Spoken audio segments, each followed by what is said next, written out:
ഈ വീഡിയോ കാണുന്ന പലർക്കും എന്നോട് ചോദിക്കാനുണ്ടാവും, ഓണത്തിനാണോ കുട്ടി പുട്ടുകച്ചവടം എന്ന്. പക്ഷേ അവരോട് എനിക്ക് തിരിച്ചു ചോദിക്കാനുള്ളത് ഇതാണ്, വൈ നോട്ട്? എന്തുകൊണ്ട് നമുക്ക് ഓണത്തിന് പുട്ടുകച്ചവടം നടത്തിക്കൂടാ? അതായത് ക്രിസ്മസ് കഴിഞ്ഞെങ്കിലും ന്യൂ ഇയർ കഴിഞ്ഞെങ്കിലും കഴിഞ്ഞ വർഷം ഞാൻ പോയ അത്തച്ചമയത്തിൻ്റെ വീഡിയോസ് എന്തുകൊണ്ട് എഡിറ്റ് ചെയ്ത് നമുക്ക് ഇപ്പോൾ കണ്ടുകൂടാ? സത്യത്തിൽ ഫോൺ മെമ്മറി തീരാറായിട്ടോ, ഈ വീഡിയോസ് എല്ലാം ഡിലീറ്റ് ചെയ്യേണ്ട ഒരു അവസ്ഥയായി. അതുകൊണ്ടാണ്. പക്ഷേ എനിക്ക് നിങ്ങളിത് കാണിക്കാതെ ഡിലീറ്റ് ചെയ്യാൻ തോന്നണേ ഇല്ല, അതുകൊണ്ടാണ് ഞാനിത് എടുത്തത്. ഇതിൻ്റെ ഒരു സെക്കൻഡ് പാർട്ടും എന്തായാലും വരുന്നതായിരിക്കും. സത്യത്തിൽ തൃപ്പൂണിത്തറക്കാരിയാണെങ്കിലും അത്തച്ചമയം എന്ന് പറഞ്ഞ പരിപാടിക്ക് ഞാൻ ഇതുവരെ പോയിട്ടില്ല കേട്ടോ. തൃപ്പൂണിത്തറ മുഴുവൻ അവധിയായിരിക്കും അത്തച്ചമയത്തിന്. പക്ഷെ ഞങ്ങൾ വീട്ടിൽ ഫുഡൊക്കെ അടിച്ച് സിനിമയൊക്കെ കണ്ട് കിടന്നുറങ്ങും.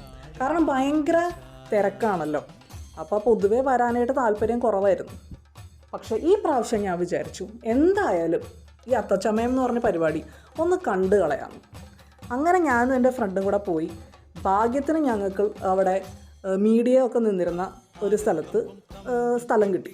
അങ്ങനെ ഞങ്ങൾ ഈ വർണ്ണശബളമായ പരിപാടി മുഴുവൻ ഒപ്പിയെടുത്തു കേട്ടോ. പക്ഷേ ഇതും കൊണ്ട് തീരുന്നില്ല, ഇതൊരു ഒത്തിരി നേരത്തെ പരിപാടിയായിരുന്നു. ഒത്തിരി ടാബ്ലോസും ഒത്തിരി പരിപാടികളും ഒക്കെ വരുന്നുണ്ട്. അപ്പോൾ ഇതിനൊരു പാർട്ട് 2 കൂടി വരുന്നുണ്ട് കേട്ടോ. അപ്പോൾ നിങ്ങൾക്ക് കുട്ടികളൊക്കെ ഉണ്ടെങ്കിൽ എന്തായാലും ജീവിതത്തിൽ ഒരിക്കലെങ്കിലും അവരെ മിസ് ചെയ്യാതെ കാണിക്കേണ്ട ഒരു സംഭവമായിരുന്നു. ഈ കുരങ്ങന്മാരെ കണ്ടോ? ഈ ഫുൾ അത്തച്ചമയത്തിൻ്റെ പ്രൊസഷനിൽ എനിക്ക് ഏറ്റവും ഇഷ്ടപ്പെട്ടത് ഈ കുരങ്ങന്മാരാണ് കേട്ടോ. പിന്നെ അതുകൂടാതെ ഈ കാളക്കുട്ടന്മാർ, പിന്നെ ഡാഗിനി, മായാവി, പിന്നെ അങ്ങനെ ഒത്തിരി ബൊമ്മകൾ, അങ്ങനെ കുറേ സംഭവങ്ങളുണ്ടായിരുന്നു, പല വെറൈറ്റി.